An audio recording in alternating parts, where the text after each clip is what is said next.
Bonjour à tous, bienvenue si vous découvrez la chaîne. Aujourd'hui donc nous allons parler de cette bécane, de cette petite bécane qui est le Mac Mini. Voilà, et puis ça doit faire un effet d'ombre, je vois là sur la caméra. Alors peut-être que ça fera un changement de lumière vis-à-vis de... Donc par contre ça va être une vidéo un peu spéciale parce que si vous voyez l'écran là, j'ai un autre Mac Mini. Alors j'ai celui-là, et donc celui-là qui est en état de marche pour le moment, qui est relié à mon écran. Voilà, donc en fait j'en ai deux. Pour une bonne raison. En fait, j'ai eu... on va en reparler plus loin dans la vidéo. Mais voilà, aujourd'hui on va parler du Mac Mini. Donc c'est parti pour découvrir la machine. On passe à l'étape suivante.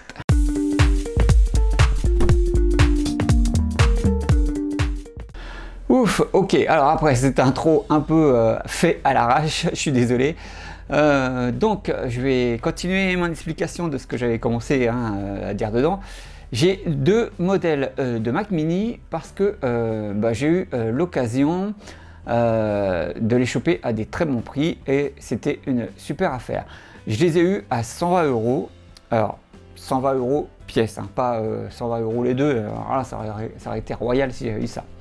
Mais il faut savoir donc que celui-là, celui qui est branché là, donc c'est un Core i5 double cœur avec full RAM, donc 16 Go, une carte Intel HD Graphics 3000 avec 512 Go de RAM, donc ça c'est super aussi.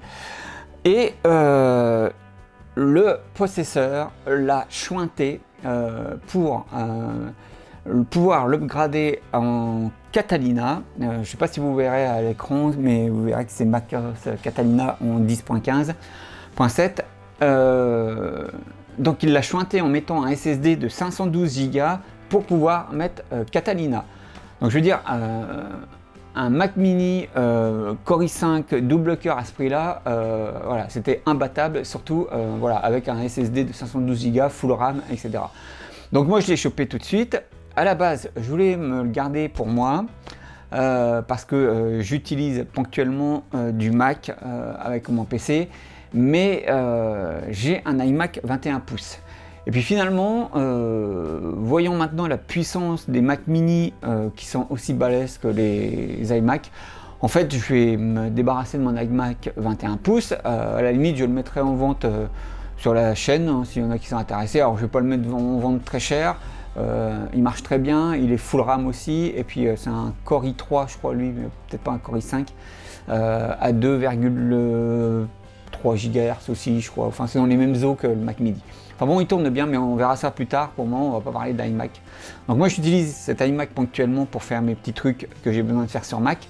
Et puis finalement je me dis que le Mac Mini ça sera mieux pour moi, parce que comme je pourrais le brancher sur le même moniteur que mon PC, bon, en fait, quand je voudrais passer sur le Mac, j'aurais juste à changer de canal sur mon moniteur. Et puis voilà, je passerai du VGA, parce que je suis en VGA sur mon PC, en HDMI sur le Mac Mini. Et comme ça, voilà, j'aurais pas besoin de redémarrer le PC, de l'éteindre ou enfin de me contorsionner pour aller travailler sur l'iMac. Là, j'aurai les deux machines, l'une à côté de l'autre, et voilà, ça sera nickel.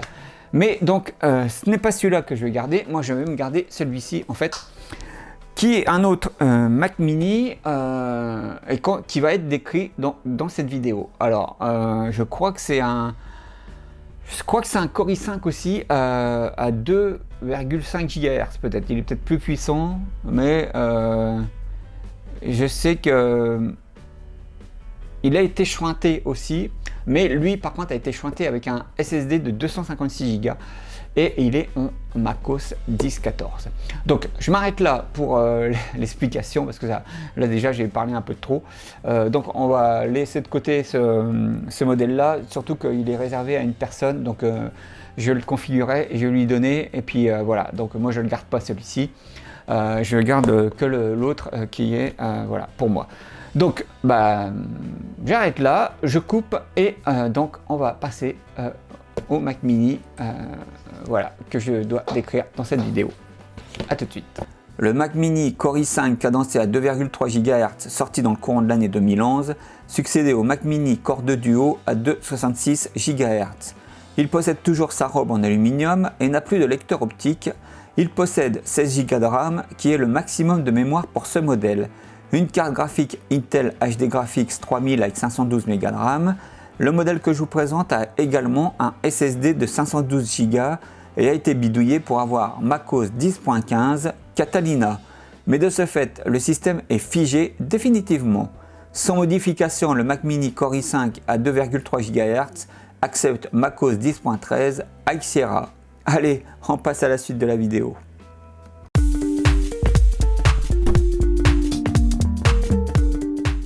Bon bah voilà, j'ai préparé le Mac Mini pour l'upgrade de RAM. Donc je vais faire ça devant vous, hein, ça va pas prendre beaucoup de temps. Alors je l'ai éteint, j'ai débranché et j'ai les modules de RAM de 8 Go. Donc pour le porter à 16. Donc tout ce que vous avez à faire, c'est vous retourner le Mac Mini. Voilà, je vais essayer de bien rester sur la caméra. Voilà, je suis désolé. Voilà. Là, vous verrez, vous voyez, normalement, vous avez un point blanc qui est en face d'un petit point noir. Et là, vous avez un point, un petit cercle vide. Et donc, en fait, ça va être tout con. Il vous suffit juste de tourner le rond en plastique. Hop, voilà. Vous le mettez donc sur le cercle vide et ceci fait, bah, il ne vous reste plus qu'à sortir le cache plastique. Voilà, donc vous voyez, hein, c'est vraiment très simple. Et vous accédez ici donc au logement de la RAM. Voilà.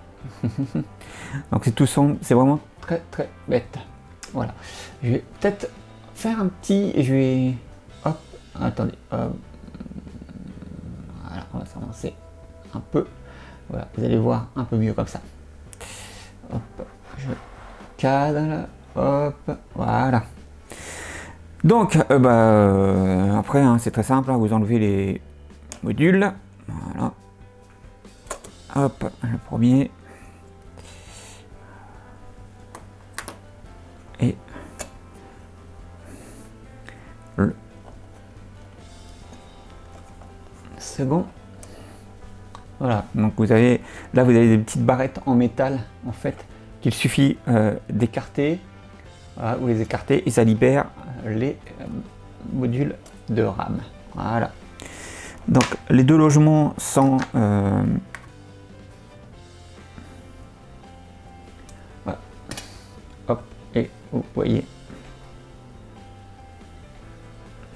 Voilà. Et les barrettes de RAM donc sont libérées. Alors, maintenant on va mettre les deux modules de 16 Go. Hop.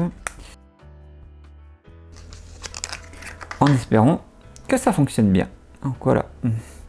Donc c'est tout simple. Hein. Ils vous disent de les. Ah, c'est tout simple. Ils vous disent de les mettre en biais, voilà, pour pouvoir les insérer dans le logement. Alors.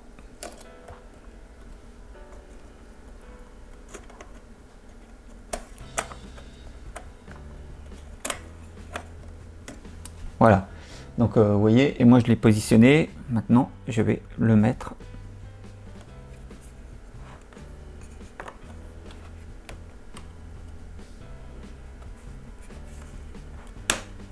Voilà, je l'ai enfoncé et je vais juste appuyer dessus pour le bloquer, voilà, avec les deux petits crochets en métal. Je vais faire pareil pour le second. Hop. C'est vraiment à la portée d'un débutant, hein. N'importe qui peut faire ça. Voilà, il n'y a vraiment pas de souci. Hop.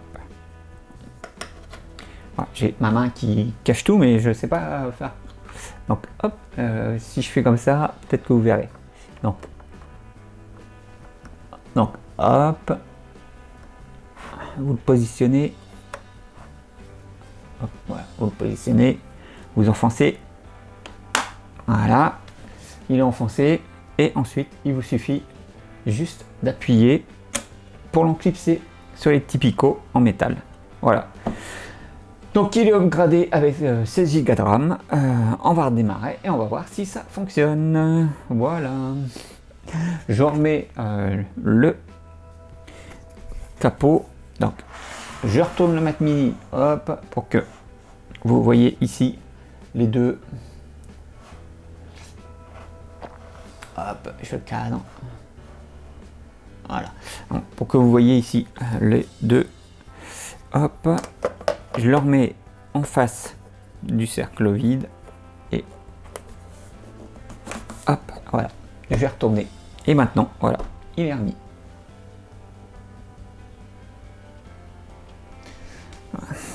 Voilà. Ça, c'est les anciennes barrettes de RAM. Voilà, ça me fera encore des barrettes de RAM supplémentaires pour la petite bourse à échange que je compte proposer sur la chaîne. Je vais bientôt faire une vidéo, si je ne l'ai pas encore faite au moment où vous voyez celle-ci, où je vous dirai donc ce que j'ai comme matériel en RAM. Et voilà, s'il y a des gens qui sont intéressés par des barrettes de RAM, des cartes graphiques, des disques durs, etc., vous aurez juste à me contacter et puis voilà, on se mettra d'accord pour les modalités. Je fais le cut, je redémarre le Mac Mini et on regarde si c'est bon pour la RAM et s'il est bien monté à 16 Go. A tout de suite. Bon voilà, j'ai redémarré le Mac Mini. Alors je vous épargne la séquence de démarrage. Déjà parce que de toute façon, comme le Mac Mini avec le SSD démarre très rapidement, donc ça n'aurait aucun intérêt. Et puis voilà, ça ne servirait pas à grand chose. Donc vous le voyez, il accepte parfaitement mes deux modules de 8 Go de RAM. Et donc nous maintenant, on est au max à 16 Go de RAM sur cette bécane. Donc c'est super. Voilà, moi je suis très content. Parce que voilà, c'est une machine que je vais garder pour moi et avec laquelle je vais travailler ponctuellement dessus pour avoir l'univers de MacOS. Et voilà, je suis plus sur Windows maintenant, mais voilà, je garde quelques trucs sur MacOS. Donc voilà, et en plus avec un système assez récent. Alors, il faut savoir un truc, sur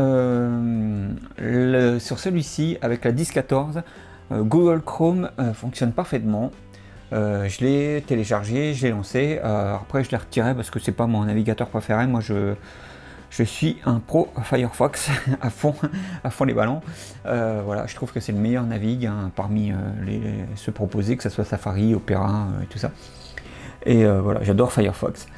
Et sur celui que je file à ma collègue, en 10.15, Google Chrome ne fonctionnait pas, mais alors pas du tout. Je l'ai téléchargé plusieurs fois, j'ai essayé des trucs et astuces pour essayer de le lancer. À chaque fois que je le lance, il me fout une fenêtre avec des messages d'erreur et voilà, ça ne fonctionne pas sur la 10.15. Alors, est-ce que c'est dû au patch voilà, pour le Mac Mini? Est-ce que sur une version 10.15 normale il fonctionne? Je ne sais pas.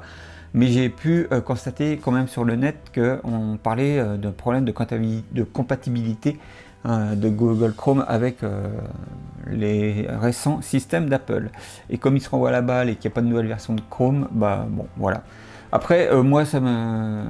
Voilà, j'ai Firefox fonctionnant sur le Mac Mini, ma collègue, donc bon voilà, ça ne l'embête pas trop non plus. Voilà, et puis il y a d'autres navigateurs, il y a Safari et tout ça qui fonctionne avec, donc voilà, elle n'est pas limitée à un seul.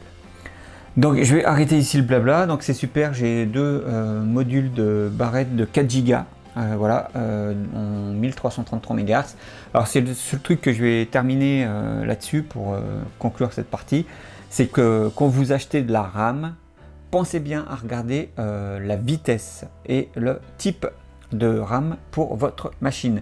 N'hésitez pas à aller sur EveryMac où tous les modèles des Macintosh sont référencés avec le modèle précis de la RAM et combien vous pouvez mettre en max sur votre Macintosh. Voilà, c'est important parce que moi j'ai eu le cas où j'ai pris des barrettes de RAM pour le Power Mac G5 et ils n'étaient pas compatibles, donc je les avais payés pas très cher, hein, je les avais payé 10 euros, je crois 8 euros de barrettes de 2 Go. Donc voilà, ça n'a pas été un coût important, mais si par exemple vous achetez une barrette de RAM à 70 euros, parce que maintenant ça taxe, et que vous et que vous vous rendez compte qu'ils ne sont pas compatibles avec votre machine, que vous êtes trompé par exemple dans la fréquence ou qu'ils ne fonctionnent pas, là vous l'aurez mauvaise, hein, parce qu'il faudra que vous renvoyiez les barrettes de RAM pour vous faire rembourser et tout ça. Donc bah voilà, là ça s'est très bien passé, je suis très content. Je coupe maintenant et on va passer à l'utilisation de la machine.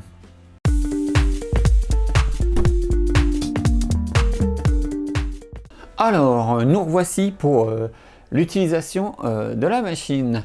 Alors, je vais être transparent avec vous. En fait, c'est désormais l'autre modèle que j'ai récupéré, celui qui est sous Catalina, qui a été chointé pour avoir Catalina avec un SSD, et que à la base, je devais filer à ma collègue de travail.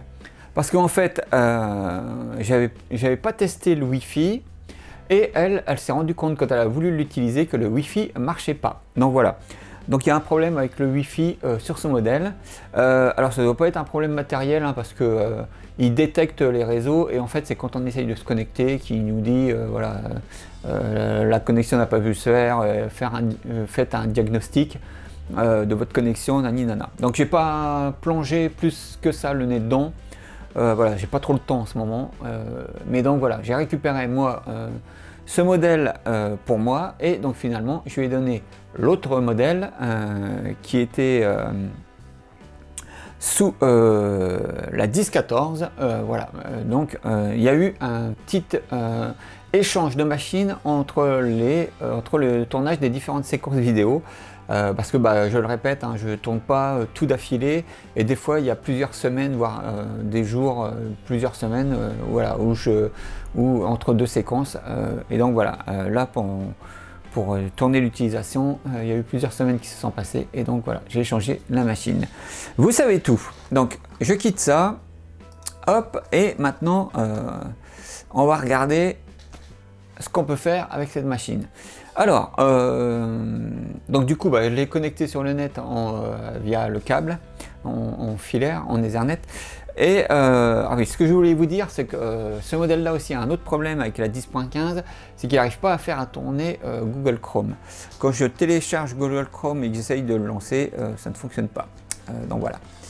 Je ne sais pas si c'est dû à Chrome avec la 10.15. Je crois que j'ai vu qu'il y avait des soucis avec cette version de macOS et Chrome. Mais bon, voilà. Après, donc, ce que je peux vous dire, c'est que pour le net, par exemple, hop, on va aller sur la petite chaîne qui va bien. Hop, youp, sur ma petite chaîne des séries télé. Voilà. Hop. Top. On fait tout en direct. J'accepte.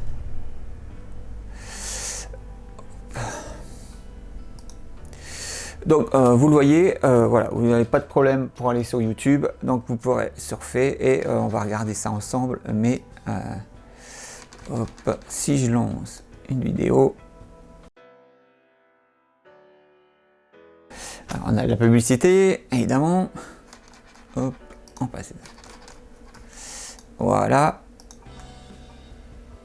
J'ai enlevé le son. Hop, et je vais mettre plein écran. Voilà, on va regarder que quelques secondes, mais bon voilà. Vous voyez, il n'y a pas de souci pour regarder les vidéos en Full HD sur YouTube. Voilà, on est en 1080 et ça fonctionne parfaitement. Bon, moi je prends les vidéos de ma chaîne, mais bon, ouais, je pourrais aller voir d'autres vidéos de YouTube, hein, c'est pas un problème. Hein. Ouais. Voilà. Donc pour le net, il n'y a pas de souci. Ensuite, alors, je ne vais pas vraiment vous montrer d'utilisation, voilà, avec Photoshop, etc. À la limite, on peut lancer GIMP si vous voulez. Mais GIMP, il n'est pas optimisé pour macOS, donc c'est pas vraiment ça, on n'aura pas vraiment une idée. Mais vous voyez déjà, voilà, il est quand même super rapide. Mais par contre, ce que je peux vous dire, c'est que comme on l'a vu avec mon iMac 21 pouces, Désolé, alors j'ai fait une petite coupe parce qu'en fait j'ai eu un problème avec du bruit encore dans ma rue, c'est infernal. Donc voilà, j'ai préféré couper plutôt que vous ayez ce gros bruit en fond. Donc ce que j'étais en train de dire, c'est que vous avez vu quand même, il est super balèze pour ouvrir GIMP. Et oui, je compare donc sa puissance de ce Mac mini à 2,3 GHz avec mon iMac 21 pouces que je vous ai présenté déjà et qui est de puissance équivalente. Alors l'iMac a un processeur à 3 GHz, mais c'est un Pros i5 et il a 16 Go de RAM comme le Mac mini, donc voilà, ça se retrouve. Et moi dessus, donc je fais tourner Adobe Premiere Element et Adobe Photoshop Element 2021 et voilà, il tourne vraiment très bien et vous pouvez faire des choses, vous pouvez déjà travailler de manière pro avec ces deux programmes sans problème. Donc voilà, le Mac mini Core i5, voilà, vous pouvez vraiment bien bosser, vous pouvez faire du montage vidéo en Full HD sans problème, voilà, avec Adobe Premiere Element. D'ailleurs, moi la version que j'ai gère même la 4K. Alors après, évidemment, il vous faut le matériel pour gérer la 4K parce que le Mac mini Core i5, lui, avec un deuxième moniteur externe, il va jusqu'en 2K. Donc à la limite, vous pourrez faire des vidéos en 2K, traiter des vidéos en 2K.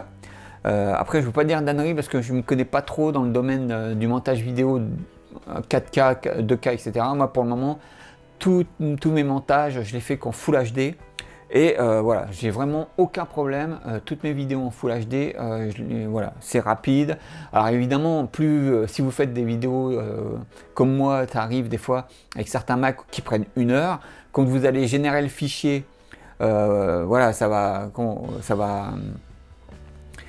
prendre un peu de temps, mais comme il a été chointé avec un SSD, je peux vous dire que c'est quand même assez rapide. Et voilà, c'est pas trop rédhibitoire voilà, au niveau temps machine. Donc voilà, et puis avec Photoshop Element, c'est pareil, vous pourrez faire de la retouche photo voilà, sur des très grosses images sans problème. Voilà. Après, pareil, hein, tout ce qui est suite, Office, tout ça, no problemo. Voilà, il fait vraiment tout tourner sans sourciller. Et pour le net, donc vous avez les derniers navigateurs. Voilà, je vais arrêter là parce que bon voilà, on va pas rester des heures devant l'écran de GIMP. Je vais le quitter d'ailleurs. Donc voilà, très bonne machine. Veillez à ce qu'il ait un SSD. Si vous avez vous une machine avec un disque dur d'origine, bah, essayez de le troquer contre un SSD parce que ça met vraiment un coup de fouet à la machine et ça accélère vraiment. Voilà, c'est une bonne chose. Voilà, et puis après, bah, vous pouvez regarder aussi des films hein, voilà, en HD sur votre Mac mini, il n'y a pas de problème. Il encaisse tout, hein, je vous dis, voilà. En 2022, voilà, c'est encore une super machine pour bosser avec. Voilà. Donc, jetez-vous dessus si vous en trouvez. Voilà. Moi, je vous laisse là. On arrête là pour l'utilisation de la machine. Voilà, c'est une machine puissante qui fait tourner un système récent. Et donc voilà, vous pouvez utiliser les applis récentes. Voilà, allez, on passe à la suite de la vidéo.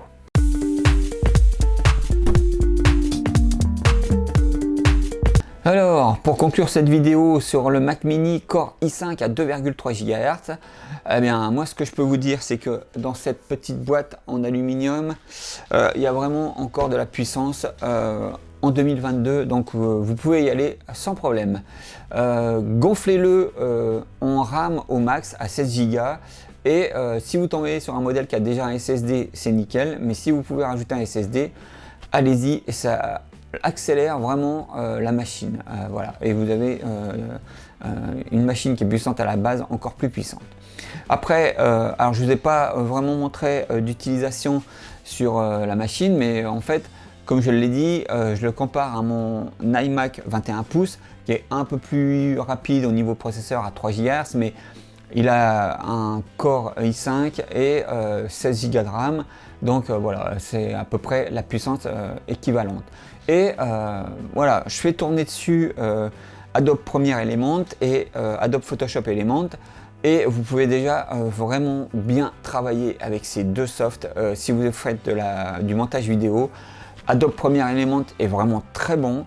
Vous pouvez générer, voilà, vous pouvez faire vos vidéos en Full HD et il gère même la 4K. Alors après, évidemment, il vous faut le matériel pour gérer la 4K.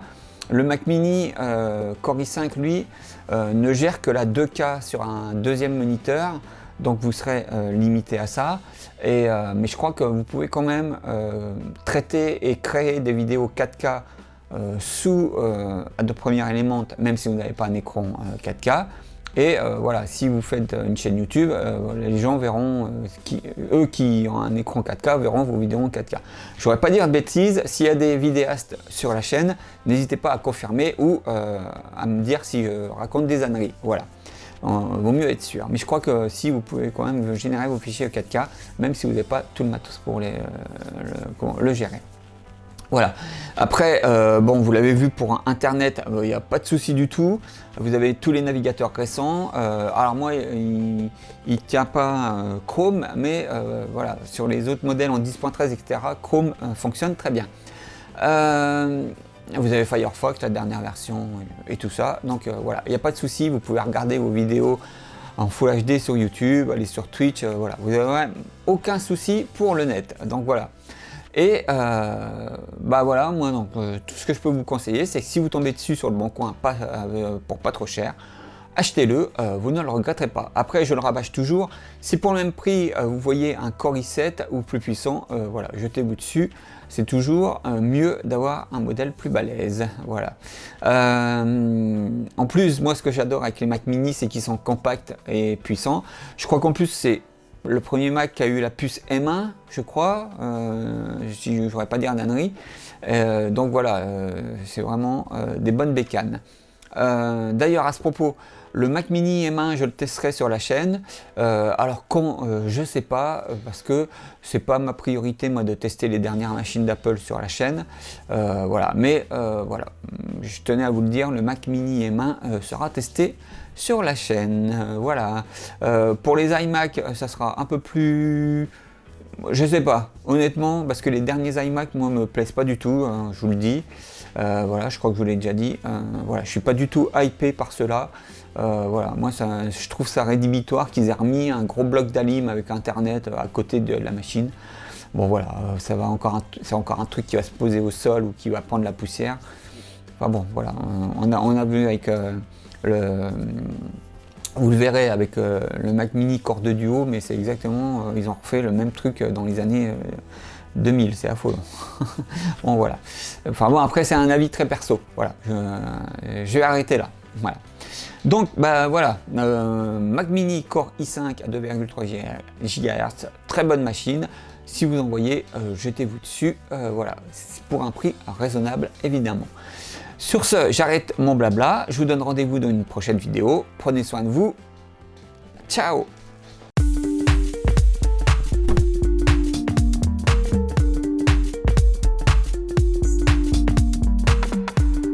Si mes vidéos vous plaisent, n'hésitez pas à les liker, les partager, à vous abonner et mettre un petit pouce bleu, ça aide vraiment la chaîne.